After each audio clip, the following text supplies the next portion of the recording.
Sahabat Suara Tapian, kami bersyukur berbincang dengan anak muda, pengacara namanya Kristanto Simanulang. Dia juga aktif membantu bisnis keluarga di Catering Rose.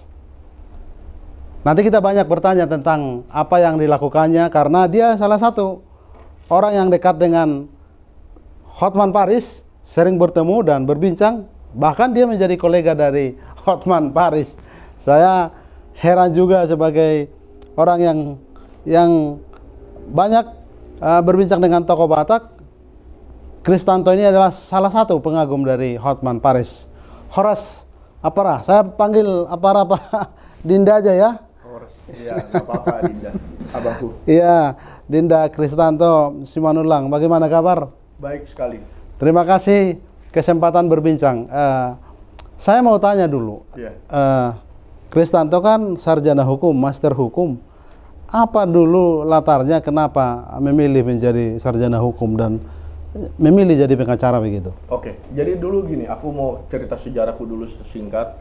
Jadi pas lulus SMA, saya ini mencoba akademi militer.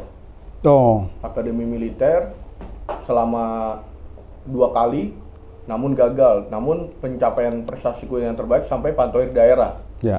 Nah dari situ di tahun 2011 saya ambillah Fakultas Hukum. Ya.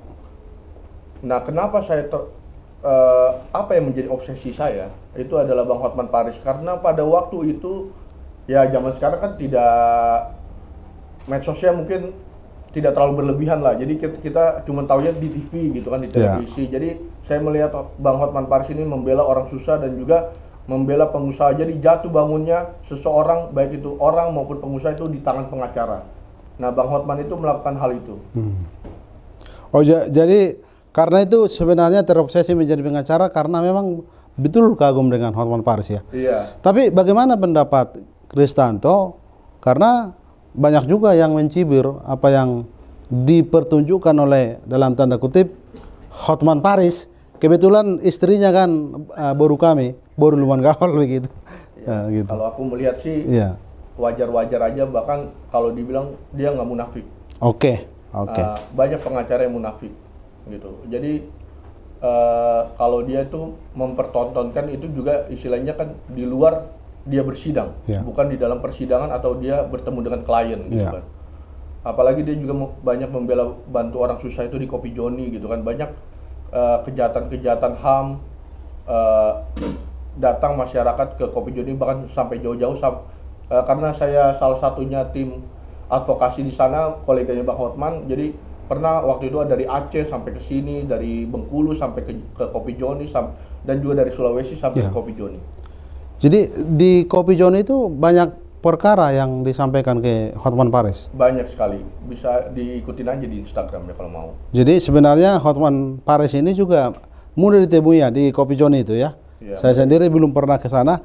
Jadi apa yang kira-kira setelah jadi pengacara ternyata bisa bertemu dengan Hotman Paris, apa yang Kristanto sampaikan? Karena saya juga tonton beberapa kali video Kristanto berjumpa dengan Hotman Paris. Dalam rangka apa? Hanya penguatan, hanya meneguhkan saya pengacara begitu. Jadi pertama ya aku ketemu sama dia karena aku kagum sama dia kan. Ya udah kita ngobrol-ngobrol.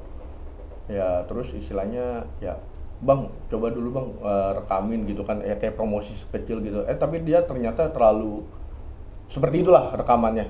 Sangat istilahnya bilang kepada aku sendiri adalah salah satu pengacara yang lagi naik daun lah gitu. Oke. Saya garis bawahi tadi kata dari Chris yang menyebut Hotman Paris itu tidak jaim atau tidak melulu munafik lah. Tadi bahasa itu saya ingat.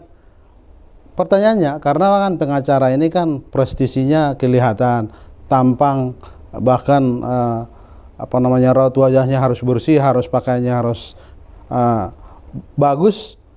Apa yang Chris rasakan bahwa ternyata jangan-jangan memang banyak juga pengacara yang dalam tanda kutip munafik itu? Oh banyak, Ya. senior juga begitu. Aku nggak perlu nyebut nama lah. Iyalah, kita nggak sebut nama, tapi Hotman Paris dengan orisinil dia tidak munafik ya, Iya, dia menunjukkan apa adanya. Itu sebenarnya yang membuat Chris kagum dengan dia. betul. Baik, oke, sebagai pengacara muda, lalu sudah sering ketemu dengan orang yang dikagumi, apa kira-kira pengalaman-pengalaman di lapangan? Sudah berapa tahun jadi pengacara? Aku ditasbihkan menjadi pengacara setelah disumpah itu tahun 2017. Oke, berarti relatif muda ya, baru 5 tahun ya? Iya. Kira-kira cerita ke kita perkara apa yang sulit ditangani oleh Chris, termasuk misalnya ada nggak pengalaman membantu kaum marginal begitu? Oh kalau membantu kaum marginal aku pernah lah membebaskan orang. Bisa Dengan cerita itu? Istilahnya di kepolisian dengan asas restoratif justice kan, jadi si pelaku dan terlapor sepakat untuk melakukan perdamaian. Ya. Sejak itu dapatlah surat penangguhan penahanan dari kepolisian, diurus, kita urus, dan istilahnya akhirnya dibebaskan lah si terlapor. Boleh cerita? Sepelapor. Ya. Cerita background pendidikannya, sampai S2 master kan, master hukum. S1 kalau nggak salah di Pelita Harapan ya? Iya. Cerita background pendidikan, kemudian jadi pengacara. Oke, jadi S1 ku Iya. Unika Atma Jaya. Oke. S2 ku di Universitas Pelita Harapan. Jadi waktu aku masih lulus S1 itu aku dulu kerja di perusahaan finance, Iya. properti, baru melalang buana lah akhirnya menjadi pengacara. Aku sekolah pengacara, ujian advokat, dan juga akhirnya disumpah tahun 2017. Nah, itu backgroundku di dunia pengacara dan juga karirku pernah di finance dan properti. Selama jadi pengacara, membenamkan diri menjadi pengacara 5 tahun ini, pengalaman apa yang kita bisa dengar dari Chris? Apa modal dari seorang pengacara agar dia sepertinya bisa eksis? Taruhlah seperti apa orang yang Anda kagumi, Hotman Paris begitu. Apa yang harus dimiliki? Hanya kepintaran kah? Hanya pintar ngomong kah? Atau nyali juga begitu? Kalau Bang Hotman Paris ngasih arahan sih nyali ya. Iya. Tapi untuk dapetin nyali itu kan kita harus perlu jam terbang yang sangat baik. Nah, dan yang kedua intinya kepercayaan. Bagaimana kita trust menjaga kepercayaan kepada orang yang memberikan kuasa kepada kita. Itulah untuk bagaimana eksistensi lawyer itu masih bisa bertahan sampai sekarang. Kita melihat secara umum, Chris, pengacara itu makin kaya dia, makin sure orang meminta advice atau nasihat hukumnya. Itu pandangan umum. Dari perspektif saya melihat, kalau pengacara itu menggunakan ya dengan meriah, dengan apa yang dipakainya, orang kagum begitu. Kira-kira pengalaman Chris, pengacara untuk bisa eksis, termasuk kan kemudian jadi menggeluti dunia usaha. Catherine Ross itu ya, bisa cerita itu, kenapa juga sambil pengacara sambil juga entrepreneur begitu? Oke, jadi aku punya usaha namanya Ross Catering. Ya. Itu catering lebih spesifiknya Batak, Ya. catering Batak. Itu dibangun tahun 2008 oleh Papa, Mama, sama aku. Ya. Ngebangunnya susah payah dulu dari benar-benar nol ya, dari benar-benar nggak ada perabotan. Karena orang percaya masakan Mama, dari akhirnya kita beli satu persatu lah perabotan dan bisa ngebangun dapur gitu loh. Kebetulan Mama baru aja almarhum pada tahun 19 Oktober 2022 kemarin. Iya. Jadi walaupun Mama udah monding, tetap eksistensi catering itu masih bisa bertahan. Saya kagum terhadap karyawan saya, tim kami di Ross Catering bisa menjaga kualitas, dan kita sampai 4 kali catering besar sejak Mama monding. Ngebangun catering itu benar-benar sangat sulit, apalagi dengan persaingan yang ketat. Banyak catering-catering juga menaruh harga jatuh kalau kita tetap menjaga kualitasnya itu. Makanya masih bisa bertahan sampai sekarang. Dan aku juga punya showroom mobil. Oh, Showroom mobil di mana? di Bali. Oke, baik. Kebetulan naungan Kristianto Manulang Group invest dana di showroom mobil milik Dongan Tubuh kamu, Dongan Tubuh saya. Di situ saya ya istilahnya jadi bertambahlah berkat saya. Gitu.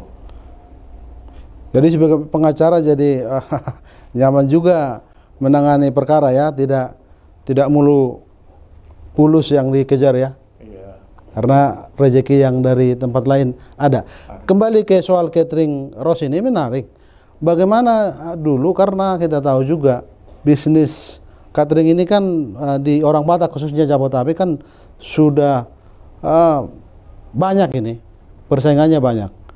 Di masa pandemi bagaimana bertahan? Untuk juga karena catering Ros ini kan sudah juga dicicipi atau dinikmati orang berpesta di gedung-gedung besar begitu. Betul.